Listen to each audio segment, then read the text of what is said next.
Hey guys. Hi. How are you? Everybody watching. Hello. Am I on the screen? You need to get more on this way. Here we go. How are you All doing, right. friends? My name is Sunsfan, joined by the great Cinder, and I'm touching his shoulder right now because he's so manly. This is the TI4 qualifiers. Americas, presented by Monster. First match we have today is Sneaky Nick's Assassins versus Shadows of the Past, and actually we're in the ban pick stage, which I hate to miss, Cinderin. Let's Let's just get go in started. right shall away. we? Yeah, let's do it. So yeah, hope you guys are as excited about this whole qualifier shenanigans as we are. It is indeed going to be Shadows of the Past against Sneaky Nick's Assassin in this game, and want to talk a little bit about while the first stage of the picks and bans are going on, because this is the first round of the qualifier. So we're just getting started, and arguably we've been talking a lot among ourselves here about who's the favorite for the qualifier, and most people are picking Sneaky Nick's Assassin for top 4 at least. Yeah, at least. Some actually even saying top 2, I think. So Blasphemy. Not really. so this is a really important day one, because a lot of the teams are playing, especially Team Liquid, which we're going to see later today, are playing some really big matches too that are very important. So Sneaky Nicks is one of the teams to look out for. Of course, there's some really familiar faces there between mainly Fluff and Stuff and IX Mike. And Whitebeard. And Whitebeard and SNA, whose nickname is actually the name of the team. That's perfect. He's meant for this team, apparently. And on the other side, maybe some old school Dota 1 fans will remember Last Hit Magic. I think he's pretty much the only one on this team that is even remotely familiar to me. Although I love the nickname Chicken MC. I think that's legit. You've been talking about that name for the past few days. I'm a fan based on the name only. I'm kind of disturbed, to be perfectly honest. But let's get into the picks and bans, which we're going to try to start earlier than everybody else because I love the pick bans a lot, Cinderin. I know you know that, and it is the weird thing about me. But and of course with 6.81, things have changed quite a bit as far as the ban. Well, not quite a bit, because Invoker, Batrider are still there. Nothing new there, along with the Lycan. And then Sand King, who, well, everybody loves Sand King these days. He's been paired up with that guy right there, Darkseer, quite a bit. He can jungle. He can do pretty much everything. He's turned into the very flexible support, or it's not really support, I guess the 4, I guess you would call him. Either way, we have Treant Protector and Darkseer picked for Shadows of the Past, along with Mirana for Sneaky Nicks. Perhaps a Bane incoming, something to that effect. As we have cats all over the studio. Probably should have closed the door, but hey, it's all good. We have a cat jumping in front of the camera. That would have been good 2 minutes ago. Yeah. Bad timing, cat. Yeah. Learn your timing. Okay. It's gonna be Treant Darkseer indeed for Shadows of the Past, which is a kind of a good combo. This is seems a lot like an EG type of pick. This is what EG is aiming for right now. They have a ridiculous win rate on Treant, and maybe Shadows of the Past are like, okay, we need a team to look up to. The strongest team in America right now, without a doubt, is Evil Geniuses, and this is the kind of style they play. So we'll see if they can put it to use, and if they've studied that well. To me, this seems right from the get-go. This is kind of their approach. I think EG also very often bans the Sand King, so it's going to be a Clockwork for Sneaky Nicks, which is, I think, arguably IX Mike's best offlane hero. He has like a ridiculous track record. That's all I've been hearing about is IX Mike. Why are you looking at me? Stop looking at me, Cinderin. All I've been hearing about is the Clockwork for IX Mike. Of course, everybody remembers him from Complexity and Liquid playing the support role. In fact, the hero I think of mostly is Shadow Demon. Of course, he's branched out a bit, and Clockwork is now the hero he is to be known for, apparently. So we'll see how he does there. So it's looking like, obviously, like an off-lane Clockwork with, I mean, the beautiful thing about Mirana, people talk to death about this, but probably the most flexible hero in the game right now. You can play her as roaming support, as just normal support, non-roaming, carry, mid, off-lane, literally every single role pretty much. And the good thing is she scales pretty well into the late game, even if you start her as a support, because once you start getting items, she can right-click quite a bit, but it's looking like this will, in all likelihood, be part of a tri-lane, I would think. I think most of the time Mirana is played still as a carry. I don't know Sneaky Nicks. Actually, Fluff played Mirana as a support at TI2 even. So he did it way before it was cool, right? So Fluff is really, I don't know, he's cool. He could be playing that as a support hero here. We're going to see if that is going to be the case. But for me, the only thing that's kind of locked right now for Sneaky Nicks is that Clockwork is going to be played by X Mike. What was the win ratio we were told? He's like 17-1 with it. Need to remember, most of their games are, of course, played against other American teams and not on a real international scale, but it's still an impressive score. What are you trying to say? Nevertheless. What are you trying to say? I'm trying to say that there's a reason Sneaky Nicks Assassins are considered a top 4 in this qualifier, because many of the teams they're playing against here, they're just beating regularly. So definitely the favorite going into this. I like the approach that Shadows of the Past have taken to the draft from the beginning, because this is, as we said, really successful for EG at the moment. And they're going to ban out the Bane just so they don't have to deal with Bane Mirana. That's kind of the only reason. Whereas Sneaky Nix will be banning both Puck and TA. So taking out those mid heroes, as it seems. I'm not sure if those are the main mid heroes for the mid player of Shadows of the Past. But it could just be something that they want to pick that they don't want to go against. But like, not that it's going to necessarily be the case, but a Storm isn't very good against the Puck especially in the mid game once the Blink Dagger comes into effect. Well, Puck is pretty much considered one of the best mids in the game, period. So I guess doesn't necessarily have to be a deny or something to counter what they're actually going to try to do. And then TA, of course, seen her a little bit. She's kind of tapered off a bit, but still a relatively strong mid as long as you don't have any dot damage. Which, well, I don't think Sneaky Nix. Did you just say dot damage? Damage over time damage, yeah. Is that that's like what bottom of the moon? That's the new thing. They're going to ban the Shadow Demon, which is another very popular pick these days. And of course, this game is taking place at 9 a.m. PDT time. PDT? Yeah. Okay. PDT time. Good to know. It's very early. I agree. Is that what you're trying to come up with excuses for me for saying dot damage? I feel like people say that, even though it's incorrect. I mean, people say a lot of things that are incorrect that are it's just the way it's done. And welcome to America, by the way. Yeah, thank you very much. So they're banning the Shadow Demon. Again, the pretty flexible support overall. It scales decently well just with the disruption and whatnot, but kind of tapers off as far as, I don't know, it's mostly defensive disruptions that can save the day. He does have pretty good synergy with Mirana, though. That might be the concern. They also banned the Bane for the same reason. Yeah. Like disruption into Arrow, if that's something Sneaky Nix likes to play. And it's also one of the supports that does very well against Darkseer, because the way Darkseer plays the offlane is, of course, he's relying on Surge to get away. And the moment you cast Surge, you just disrupt him. Then the entirety of Surge is wasted in place. And then you just get chased down. So that can definitely work. So they're going to remove that from the pool to probably enable Darkseer a bit more because of that. And yeah, we'll see what approach they take. I have to be completely honest with this. Shadows of the Past is one of the teams I know the least about. Like I know Sneaky Nix Assassins quite a lot, especially because of Fluff and Ix Migan, because we've seen them a little more exposed in terms of coverage in general.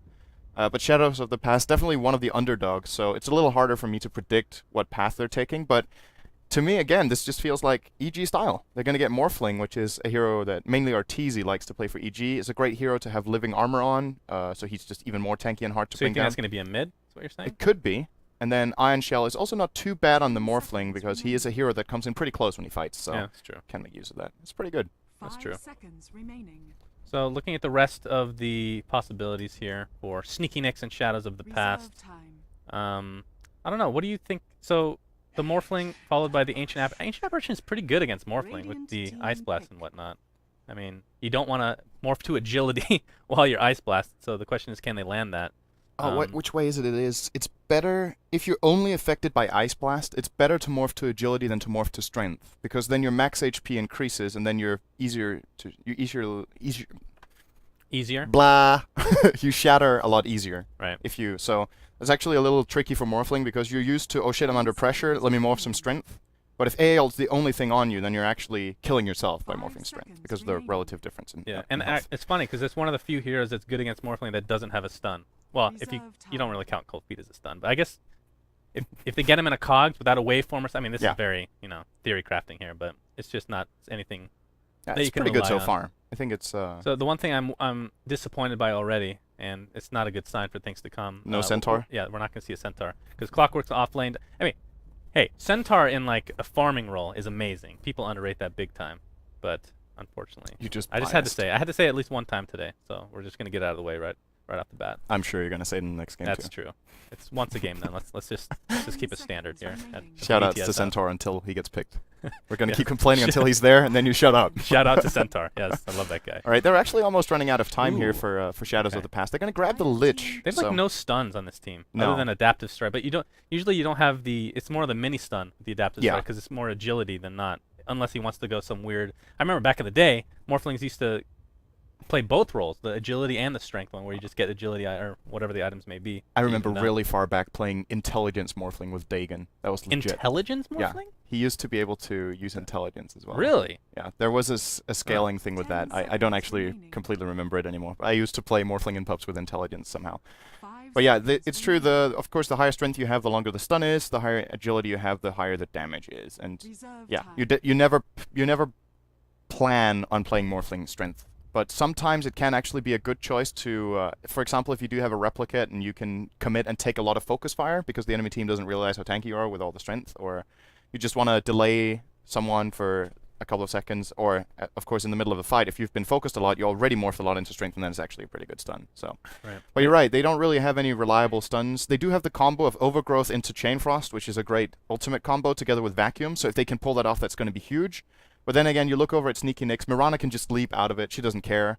It's kind of hard for Treant to come into a good position playing against Clockwork. She can leap out of what?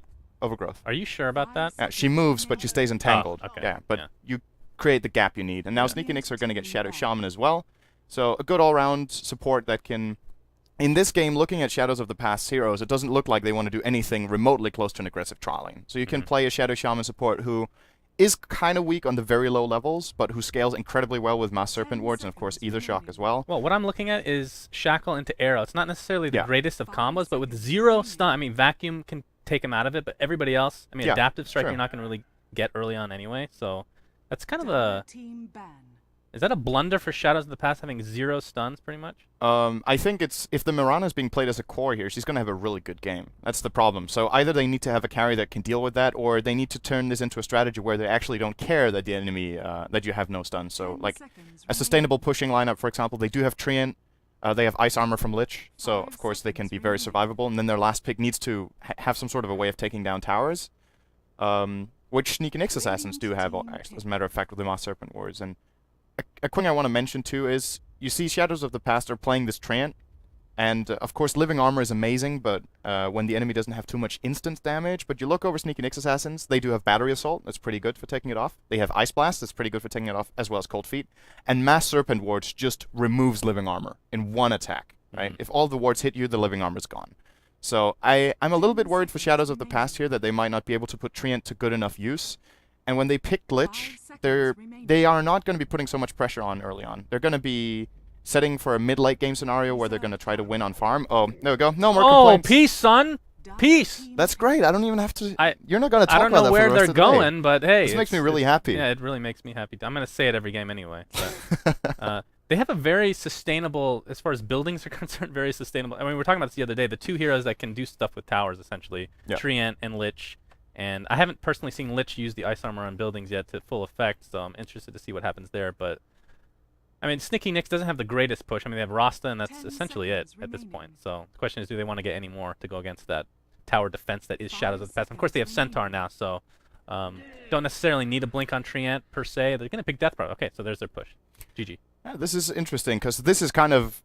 If you just look at it in terms of, let's say this game goes late game, you're looking at a team that has a Morphling and a Centaur late game with Ice Armor, which is really a good late game skill, and Darkseer. So, in that sense, Shadows of the Past are definitely aiming for a long game, whereas Sneaky Nyx Assassin probably wants to put pressure early on with both the Mass Serpent Wards and, of course, the Exorcism. So, my question is, can Shadows of the Past draw it out? Because they can hold the towers with Living Armor and Ice Armor, and as long as the tower doesn't get brought down, they just heal it back up. And with Ice Armor on it, you need to remember Exorcism is a physical damage type, so the ghosts do less damage to the tower with Ice Armor as well. Of course, they don't get slowed, but the Mass Serpent Ward's physical too, which is the reason they can actually hit the tower in the first place. But they don't get slowed either. But which if, would be hilarious if that wasn't the case, actually. I don't know if I've personally seen that. Have you? I highly doubt they get slowed. The Serpent Wards? No. That would be pretty hilarious. They can only take damage. Wards can't get anything else than that. So... I think this is going to be interesting to see, because the way Shadows of the Past are approaching this game is just strict, like, economics right here. They want to farm the Morphling, they want to deny farm from the enemy team with Lich, and they just want to hold.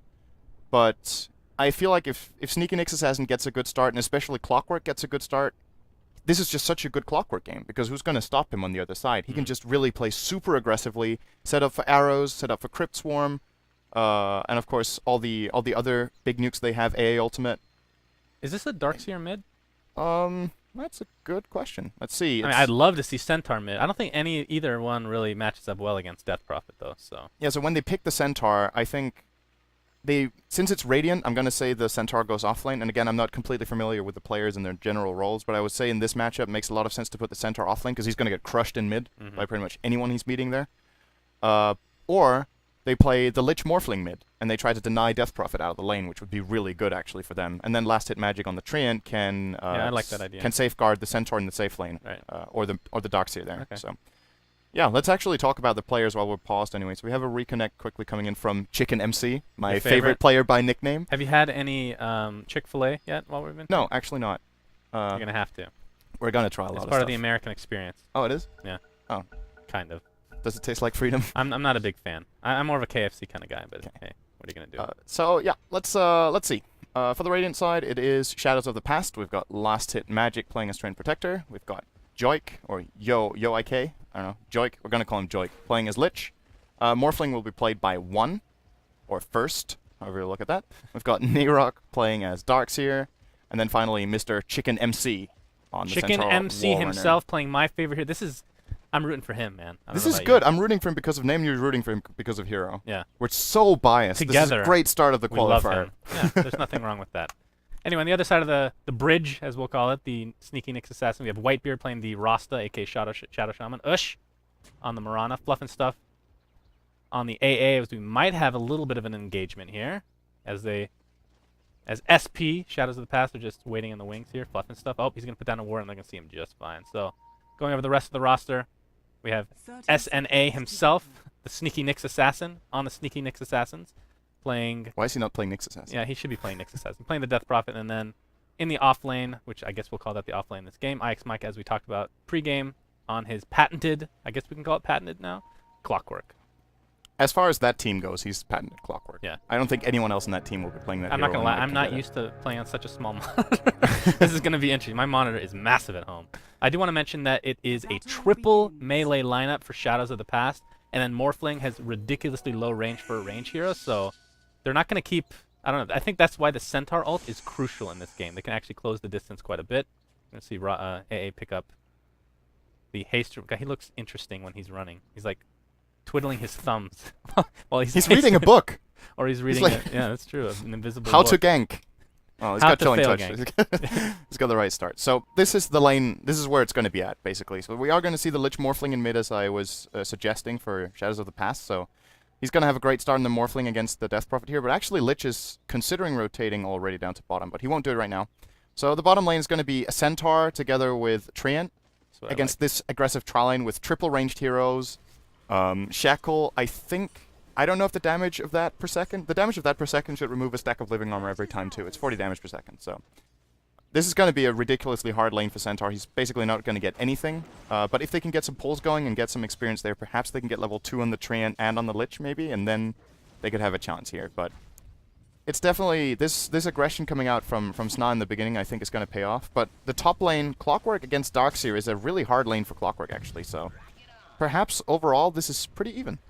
Yeah, IX Mike's going to have some issues, but once he hits level 6, expect him to leave that lane anyway, so that's really all he needs is the levels for the most part. Obviously, farm can be important, but I think Clockwork's more level-dependent than item-dependent for sure. But yeah, I'm more interested in this mid lane. Of course, Lich is going to be denying a lot of XP, hopefully if he does it correctly, which I'm assuming he will.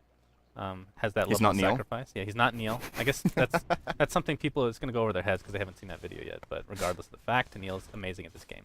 But Centaur, he's getting levels. He's level 2.5 right now, so has 1 level in return, surprisingly enough. Didn't even bother going Hoof Stomp yet. Of course, hasn't leveled up his second ability as of yet, but not a whole lot of action to start off. And I guess considering the lanes, it's kind of to be expected, I suppose. Yeah, the main thing to think about right now is how crushed the Morphling is actually getting in the mid. So Death Prophet is 11-3, and Morphling is 3-0. So he's just getting outplayed. I think as far as this lane goes, considering he had a bit of health from Lich in the start, and they have the same base damage, this is mechanical skill. And one is just getting crushed right now by SNA here, so... they need to make sure this Morphling comes online, because it seems like their entire strategy is actually built around him carrying the late game. So this is the one lane that they absolutely cannot lose. Actually, a bit of aggression coming in here from Morphling and Lich onto SNA. He's going to miss the Crypt Swarm even, so... We'll get pressured away a bit, but it does have 3 bottle charges and a Tango still. Now, keep in mind, we're talking about good counters to Morphling. Of course, the silence is excellent. As long as you get it off before the Morph ability is activated, can really destroy somebody like a Morphling who tries to replicate away, anything like we that. have a really annoying overlay on, actually. We do? I think. What? Check behind. Behind? I'm pretty sure that we have an overlay issue What's right the now. overlay issue? Is that... No, you're good. You had it switch off the track. Huh? Okay, the overlay is fine now, or...? Yeah. Oh, did you just switch it? Okay, no. I'm just seeing this. fine. I'm just seeing the feedback. That's the preview window. Yeah, close that. You're still on the... Hmm? Here. Having technical difficulties. LD's here to save the day, apparently. Oh, boy. How do we have 2 XSplits open? And, Okay, so missing first blood, perfectly normal for the DC crew. Perfectly good. LD, why you do this? We're gonna... I'll take the blame, but LD is really the one to blame, so Yeah. we'll just go with that. So here we go. Great start to the game. We missed first blood. It's all LD's fault though, so that's what matters. So yeah. So yeah, 2 XSplit windows open, very confusing, I suppose. Yeah. That actually wasn't your fault for once. I know, I'm really it's proud of you. Thank you. I really appreciate that. Yeah. Although we're gonna be making plenty of mistakes today, so playing on like a 22-inch monitor, used to 30. I actually think it looks pretty cool, that overlay on though. Like, look here. It looks good, right? People raging in Twitch All right. chat. So yeah, you guys are going to be catching up to this in a few minutes, of course. But yeah, it's been fixed. It won't happen again. But That's not true. Just fire LD. Oh man, All right, mid Morphling lane. taking a lot of damage. But Actually here gonna comes get the kill here. Yeah, Treant is here with his right click along with the Leech Seed. Definitely enough to take out the Death Prophet, who has very little escape mechanism, and by that I mean 0 escape mechanism, aside from the Crypt Swarm, I guess. You can't really consider that anything, though. But looking at the last... Why is this... God, even the stats thing's all weird. Let's see. There we go. Okay, that's not even right. There we go. Okay. So, Mirana, top of the charts in CS department. So good to see from her end. The question is, this top lane, when does IX Mike start ganking? Because he's level 6 now. Like, how important is the farm on IX Mike right now? What do you think about these cogs, by the way?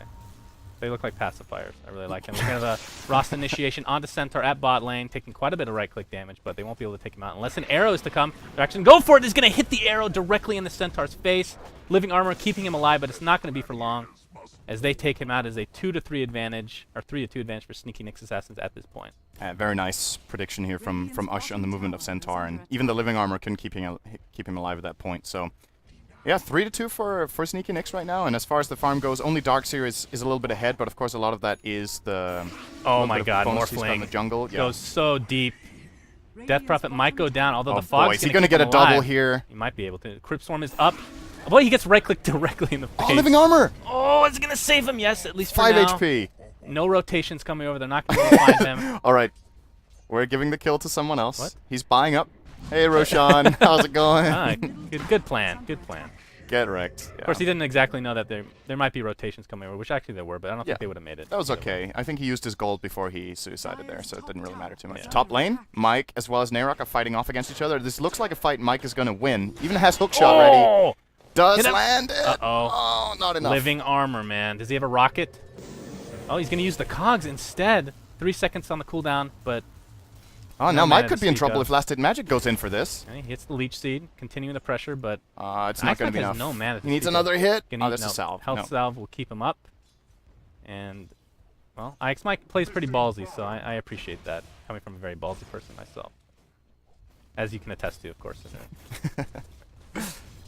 So, how are we looking overall right now? Oh, bottom lane, actually. Centaur's going to be in trouble again, perhaps. The dive is coming in from Whitebeard. He's going to tank the Shackle. tower on the way in there. That's really, really aggressive. Well, keep in mind, Centaur's level 6, so Stampede is online, able to use to try to go away. Of course, if he gets sheeped, he can still go max speed, but once he gets to Shackle, he's probably dead. He's going to hide in the trees here. This There's is the Ice really Force. He's going to overconfident. use it, but here come the TPs. Arrow is going to connect. I think they'll take him out before anything else can happen here. They do, but here comes Darkseer among others. Moonlight Shadow. Do they have any vision? Doing a little bit of damage to No Ross. detection. Yeah, absolutely no detection to speak of. So he's dealing a lot of Oh, damage. wow. He's Whitebeard. almost got him. Whitebeard's getting really cocky here, man. They Oh, really wow, wanna go. really? Okay, here comes the Shackle arrow, I'm guessing, coming. No. Okay, he's just going to die to the Ion Shell if he's not careful. Ion Shell is down, though. The wall. Naib. Okay, they're actually going to get the rocket kill, but he's going to trade his life for that. And that- bottom, arrow's going to miss, but Lich, you might be in a little bit of trouble. Living armor is there. And this is a big-time rotation from Sneaky Nyx Assassins. And this is the kind of thing that Nyx, I think, should be doing in this game because, as we mentioned, the Shadows of the Past lineup is pretty fragile in the early games. Sure, they have survivability with ice armor and with living armor, but they don't have too much to fight back with. When the Centaur is out of the picture, I think they're going to be losing every fight. Now they're just going to dive. I'm going to call him Joik still. I'm not completely sure if that is what it's supposed to be called. They've hit but every arrow this game. Mike is actually getting blocked. They're going to get the kill. Oh, Here come nice the cogs. cogs. Zoning cogs are too good. The tower's almost dead. They're not able to get the deny. Our Shadows of the Past. And Chicken MC, as much as you love him, he's in a little bit of trouble because he misses his hoof stomp. Applying some more pressure. Double Edge is online, but he's going to try to cock block. A very nice surge into the cock block, but Clock himself is gonna get out just fine. Why is it that every block with you is a I don't know. cock block? I'm actually I'm disappointed in myself because it's actually been replaced. Like I've replaced clock blocked with cock blocked every time. I had a pun available to use. I just didn't do it. I don't know. Terrible. I know. Terrible. So 8-4, a 4,000 gold lead, and only 750 experience. But of course, there is a lich on Shadows of the Past, so that is a little bit askew. But it's looking good for Sneaky Nicks from the start. They almost got the tier, or they did half damage to the tier 1 tower mid, which actually is pretty irrelevant considering there's a treant on the Radiant side, so he's gonna heal that up. But again, where's Morphling going? What's he getting? He has a Ring of Aquila and boots right now. He's not getting a Midas anytime soon, so he's actually been locked down pretty well. Do you think a Midas would be the right choice this game? I don't know. I think if he had a great start, it would have been. But it's going to be so late now that he might have to go for more mid-game effective items since SNA is going to be putting so much pressure. But I'm waiting to see what the idea of the draft is for Shadows of the Past, because as we said in the beginning, it was looking like an EG draft, but then the way they took it in the last few picks just didn't make as much sense to me as what they set up for.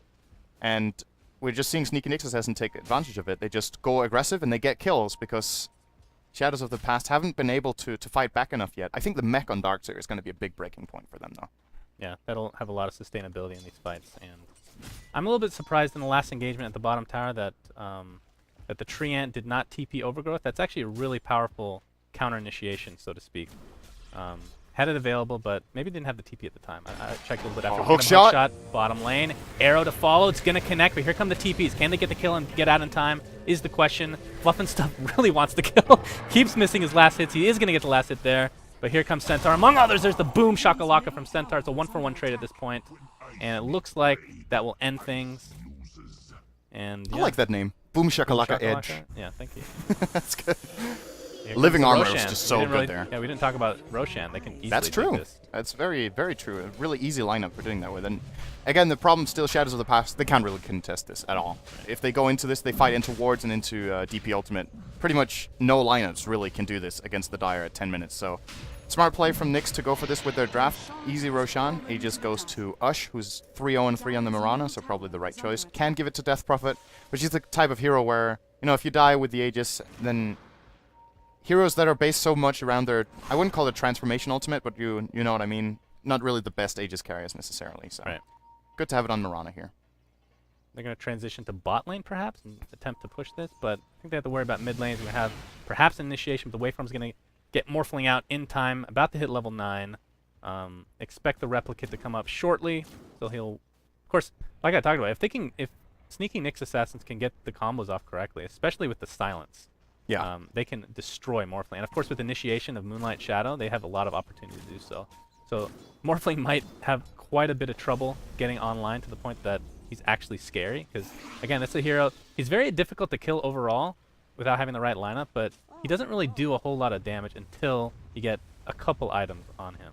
Exactly, and I feel like for Shadows of the Past right now, it's really a matter of just stalling it out a bit. Don't lose more towers, keep healing up the mid like they're doing right now with Living Armor, and then get Blink Dagger on Centaur and Mech on Darkseer, and then you fight. Until then, you're too weak. Actually, you see Shadow Shaman is picking up at Blink Dagger now, so the net worth on Shadow Shaman is way above that of Centaur. Centaur has 2k gold, and he was a safe laner. He just got locked down in this game. And it's just the big discrepancy in farm that is disallowing Shadows of the Past from doing anything right now. They've pretty much lost all their lanes in terms of overall farm. And the only way of coming back into this is getting key items and getting that big wombo fight with Blink Dagger Centaur together with Vacuum. So, and here comes the push. There's the pressure. Exorcism's available. Of course, regen is there as well. So we're going to have a sheep into an AA blast that's not going to hit thanks to the Centaur Stampede. Oh, nice overgrowth on so many freaking people. And the wall to follow. And this is actually going to force SNA to back up, I do believe, as we have 2 dead for SP. So the favor is still in Sneaky Nyx assassins in their way, but they do get the tower. Mirana actually in a lot of trouble. Oh, they're letting me live! No, I thought the right click was there, but so slow on the right click. Aegis does pop, so not going to lose too much. Sneaky Nyx assassins just overestimating, or whatever. SP and myself underestimated the power that is SNA. Can we just call them SNA? I think people call them SNA, so we'll just go with that, actually. Team fight. That was, you know, without that big discrepancy in gold, I think Shadows of the Past would have taken that fight. That was such a sick overgrowth. He had Iron Shell on him as well. He got into melee range, started clopping away at targets. But Did you see a Chain Frost? I didn't even see that. yeah, there might have been one, but used. you're right. It didn't really seem to have too big of an impact in that fight. And again, it's a great overgrowth, but where's the follow-up? Like, that looked sick. If they had a higher level vacuum, or if the Centaur had a Blink Dagger, then that fight could have totally gone their way, and not even by a little bit. They could have crushed SNA there, but SNA taking advantage of their lead. They get the tier 1 tower mid, and again, it's so important to them that when they commit, they need to take the tower down fully. Else it just gets healed up again. And they've been doing a good job at that so far, getting 2 towers at the 13-minute mark, the bottom and the mid one, and putting pressure on bottom lane. SNA, by the way, the player. See, that's why it's annoying. Yeah. Just call him the hero name. Yeah, Death Prophet has picked up a Yule Scepter now, so she'll be even harder for Shadows of the Past to bring down, who already, in my opinion, don't really have the best DP counter lineup. Yeah, for sure. And this might end up being a trade, but of course it's a tier 2 for tier 1, so Sneaky Nyx will take that any day of the week. We're seeing the Treant armor come into effect a bit, but it hasn't been a huge factor as of yet. And we have some TPs here in the mid lane. Looks like Ike's Mike's going to have to fall back to base, so they're not going to have that initiation, but of course, Shadows of the Past have no idea of that fact. And, okay, this is quite annoying, this living armor, I will say. But usually, I mean, that's only against one player. So, I mean, if they have 2 or more players, they're not going to really be able to stop these pushes, I don't believe. I mean, does Lich even have... Okay, it's 1 level of ice armor. What is that, 3 armor, I believe? Yeah, 3 armor to tower. It's more about the full slow. That's true. Which is the same. What, 30%, 20%, I believe? It's 30 movement and 20 attack. Okay. So it is really good on level 1 just to have on towers. But again, like we talked about in the pregame, it's still... Shadow Shaman wards and Death Prophet all don't really care about the slow effect. It's only the armor that matters. And they will be taking towers. Actually, Rocket up top. They might try to set up for a kill on 1 here. If AA ult hits, he's pretty much dead from AA ult and the Crypt Swarm. We're going to see if Fluff is trying for that, or if they let Ike's Mike initiate with a hook shot first. But I think SNA is playing this exactly like they should. They need to just force and put pressure and extend their lead, because Shadows of the Past, there's still those core items behind and just can't find an opening at all. Yeah, it's going to be a free tower, not even a deny attempt. And, well, they're doing exactly what they need to do. So, assuming that things continue as they do, the next couple towers, I guess tier 2s are all that's left from the outer towers for Shadows of the Past, and once this next Roshan comes up, that's probably the point where they start breaking the base, I think. As we're going to initiation from the Clockwork. It is on the Replicate, unfortunately for him, but at the very least, they get that, and the pacifiers zone him out quite a bit. And this tier 2 tower is dead. You're supposed to laugh when I say pacifiers, by the way. Tier 1. Death Prophet's going to attempt to stop this push. The AA ult's going to hit on 3. And that's going to force Shadows of the Past to back that up. Oh, is Ush actually trying for this? He is. Arrow. Oh, no. Nope. Not going to happen. Oh, they this pop is drums. the drums, though. Of course, they have the Cyclone, what a remember? leap. The leap is god-awful, but that's him. okay. They have the Cyclone. And 0 stuns, unless Rasta can get here. Actually, the damage from Death Prop with those phase boots is pretty ridiculous. Yule's is so great against Stampede as well, by the way, because the duration of Stampede is 3.75, and the Yule's takes up near for 2.5. Good oh, what? Lord. What? 1v1 Mirana versus Morphling. I guess Mirana wins. Yeah, with... Well, the Replicate was with down. a net worth lead of... Hey, the initiation on the Replicate caused that to be a kill there, because he could not get away. Of course, he has waveform and... Wow, that's just game, sick play from SNA. Exactly. Preparing for... It's next level. The follow-up 1 minute later. Exorcism level 2 goes off. This mid tower is not long for life. We're starting to reach the point now where Shadows of the Past are just running out of options. They're about 1,000 gold per minute behind. We're 14k gold at 17 minutes. They still don't have their core items that they desperately needed 5 minutes ago. Actually, finally the Blink Dagger's up on Centaur, and Darkseid does have the mech, but I think it is kind of too little too late now. The map is falling apart, and Morphling has not been enabled at all, and that's why you see Mirana being able to solo him like that. She is twice the net worth. Yeah. Actually, 4 heroes have the top net worth on SNA. 15k gold. AA just needs to step it up, man. Like, what is the deal, Fluff? Jesus. It is sad to see for Centaur, though, of course. The lanes are really weird, I feel like. The dual lane was okay, it's just...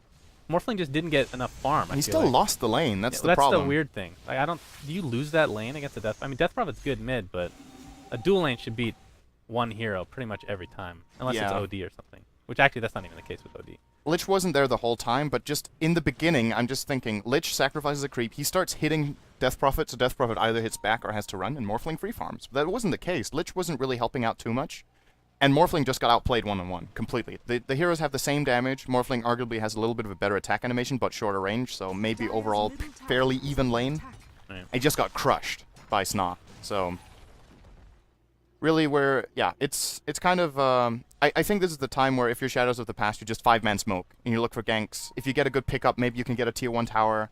Right. If you sit back, you get dominated. And actually, Well, we're already seeing aggressive warding here coming out from SNA here to try to keep them inside the base. In a lot of ways, the Morphling needs to play like a Spectre. He needs to farm, he needs to have the replicate with his team at all times so that he can come in whenever there's a team fight. Of course, he can't have it online all the time, but it's pretty much what you have to resort to. I mean, looking at his farm, what does he have? He has an Ogre Clip, so going for a BKB, I assume.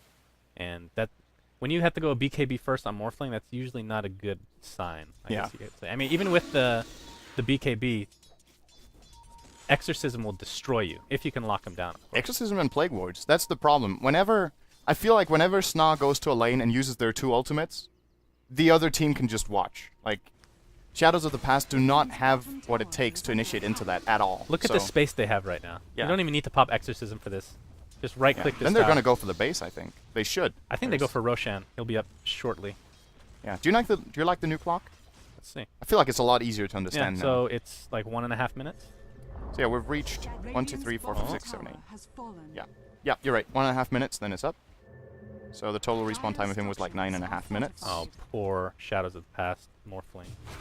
Oh, he gets sheeped right away. Goodbye, good sir. And that's... Here comes the ale. Boom! Jinx.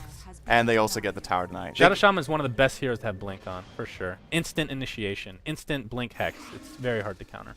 At the very least, for Shadows of the Past, they did bring down the tower, even though it got denied, and they forced a TP response top. So they're buying time, but again, the guy they want to buy time for was the one who died, so it's not really paying off that much. Roshan responds in a minute, and I'm actually a little surprised here that Nyx Assassins don't just break the base. Like, just try it. They have everything they need. Mjolnir. Did you? Yeah, they have Mjolnir, they have Shiva's Guard. Of course, the mech is available on Ike's Mike. He's had that for a while. They're not really short of anything to go in. So Mjolnir on Death Prophet is so good. Well, that's what I was going to say. That's so good. I was looking at their line. They don't have any strength heroes other than the Clockwork, which I don't think you really want to put on Clockwork. But Death Prophet is a high priority kill for Shadows of the Past, and it's going to make it that much harder to actually take him down. Take her down. It is a wench after all. And the BKB won't really be up in time, I don't believe, for Morphling, as the A Blast is gonna nick the Centaur, but this is just going to create space for the Roshan, which will be up any second now. They're keeping constant Ice Vortex on Roshan, Fluff is. And I think that's going to be what they need to... I don't know if they need it, but they feel like they need it. Yeah, to they're going to wait for it. I mean, play it safe. It's the TI4 qualifiers, of course, so this is the type of game that you just don't want to lose. Right. You don't want to throw it away. So and here we go. Playing it safe, going to get the Roshan, and then I think... At the same time, I think it's important for a team like Nyx Assassins, which we know is a top contender. They need to play with confidence, and I think... It's important for them that they are good at analyzing the game situation and realizing how far ahead they are, and that they just end the game so that they feel strong. There's a fine balance between playing it safe and playing it too safe, and make sure you dominate, make sure you feel like you're on top of your game, and just finish off the game when you have this kind of a lead. And the line is already drawn, by the way. I was just like, bot lane after, guys, just go. Yeah, we have a smoke activated for Shadows of the Past, and the question is, can they get their second tier 1 of the game as a result of this? I mean, I'm sure they knew they were doing Roshan, but they can't contest right now. So the question is, what can they do to slowly come back in this game? And I think smokes are a good start, but again, it's not going to help right now. Now that Sneaky Nyx has the Aegis, because they're just going to push full throttle into the tier 3s and eventual barracks. Yeah. And we haven't even gone over items at all, but Death Prophet, Shiva's, of course we talked about the Cyclone, and then Vitality Booster on top of that. Probably won't even have to finish the Harpy. Shadow Shaman almost has Acronyms. Really? Yeah. This Rax is just flat out gone. They have to try, but this is going to be really an uphill battle, even though it's technically Nyx who are downhill. Well, keep in mind, Darkseer has the Blink now, so they have a little bit better initiation. But of course, it's going to be difficult to line that up with an Overgrowth correctly, because, well, I guess you can stand by the trees. Here we go. Initiation from Centaur. Cyclone, going to avoid a little bit of damage. There goes the Overgrowth on top of the wall. Actually, the Chain Frost doing pretty good work overall. One dead right off the bat for Sneaky Nyx, but they're going to clean up. Look at the Mjolnir! So much damage coming from Mirana, among others. Lich might be the only one that lives through this, as we have Darkseer attempting to run away, and Surge might be enough, actually. Sneaky Nyx is chasing, not sure they even need to. as the Frost Awards were in a great place, able to take out both racks. And that was actually the initiation there from Shadows of the Past. That was really good. That wasn't too bad. They got a 2-man vacuum into wall.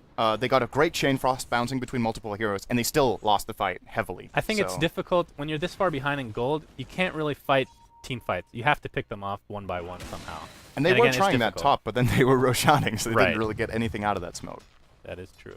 Shadow Shaman will have Ags in 130 gold, and he does have level 2 ult. Yeah, this is they can just split push if they want it. He can push by himself. I mean, he's one of the few heroes I put Leshrac on the same level. One of the best lane and tower pushers in the game, along with Death Prophet, I guess. So both of them together. I think the Death Prophet pick this game was really intelligent. It didn't, just from the start of the from the draft overview, it didn't look like it was going to be amazing or terrible. Just looked mediocre. But in hindsight, it was really, really good here because Shadows of the Past didn't have what it took to put pressure on Death Prophet, and if Death Prophet gets free farm, it's ridiculous mid-game hero, and their lineup is just built around having a strong Death Prophet here who also won her lane. So the entire strategy for SNA really came together in this game, and it's looking like a good start for them in the tournament and a pretty easy game 1 win right now, unless we're going to see the absolute miracle comeback, which I think at this point I remember a stat. I think right now, teams that have this kind of a lead at this point in the game have a record of 700-0 right now. So really, we're looking at the chance of winning the lottery right here for Shadows of the Past if they make the comeback. You feeling lucky, Synderen? Feeling lucky? I'm not going to bet on Shadows of the Past now, if that's what you're asking. Okay. No. But you can do it. Then I can be leading 1-0 on bets. No. Let's not start off on the wrong foot here. Of course, something we haven't really mentioned a whole lot is, as actually Lich might be caught. Are they actually going to find him? They actually gonna find him? Do they see him? They're pinging him out. Oh. Do they even care? I'm not sure. Okay, maybe they didn't see him. He had that pinged out. But they're actually doing the right thing. They need to flank. Oh, they found Chicken. From multiple sides. Here comes the Cyclone. Arrow to follow, and goes onto the replicate. So very nicely played. I'm not sure if that was on purpose, but hey, we'll give him the credit where credit is due. Clockwork initiation. As apparently Lich got blown up, and here comes the Moonlight Shadow. As they're going to continue pursuit. There goes, wow, Overgrowth, but no damage to follow. And this is probably where the second racks will fall. Oh, Arrow. Ooh. Arrow not quite going to hit. Look at the item build on Ush as well. He's got Deso and Mjolnir at 25. Wow.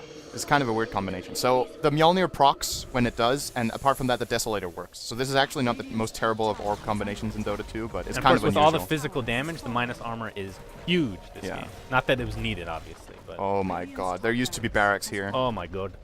Oh my god. Yeah, they're going to go mid. Well, is there a last stand for Shadows of the Past lost, man. It's over. They have no ults, unfortunately. And even an Overgrowth on top of an Exorcismed, as we'll call that, Death Prophet, it's very tough to contest anyways. The Lich ult's going to bounce once, and that is it. Technically not a bounce when it's the first target, is it? That is true. Centaur gets cleaned up, and the follow-up is ridiculous. Look at this right-click. This is called a 1k gold per minute lead. Lol, GG. Wow. Well, at least they can take a hit and keep joking about it, I suppose. And the GGs come out, so Sneaky Nicks are the winners. As we might have one last kill. No, not able to get in time. And I think the next match should be interesting as well. It's going to be Sneaky Nicks again, but this time versus Isurus. I think that's your favorite team. Yeah, I think Isurus is one of the teams that least people know about, including myself. They are the Argentinian representative here. So going to be interesting to see them play. I don't actually think I've ever seen them playing before, so I'm looking forward to that. But Nyx coming off strong in game number 1. I guess we have to say they were the favorites, so no big surprise. Perhaps it wasn't supposed to be this one-sided, but they definitely did a good job here. And of course, as you said, we're going to be coming up with our next match, which is in about, let me just see, in about 30 minutes time. It is going to be SNA versus Isurus. But of course, make sure you check out all the other streams that we've got going right now from the NA Hub. If you check out, I'm guessing you're going to switch to that overlay pretty soon, so it's going to be on the screen very soon, but it's going to be on twitch.tv/team/TI4NA. We've got 4 streams running. There's the primary stream, there's this stream, then we've got the lounge stream where people are just sitting and talking about the third game, and then the 4th stream is by High Ground TV. High Ground TV, and I think it would be fun to have a stream if we could. If you guys really want it, let us know in the Twitch chat where I actually cast the whole game in the pick ban screen. I think that'd be fun. I legitimately enjoy watching keep the overlay on? Yeah, you keep the overlay on and you try casting. I think that's god-awful, to use your words. God-awful? That's absolutely terrible. Why? It's so good. Okay, anyway. We'll be back soon, guys. So this was Sunsfan and Synderen signing out.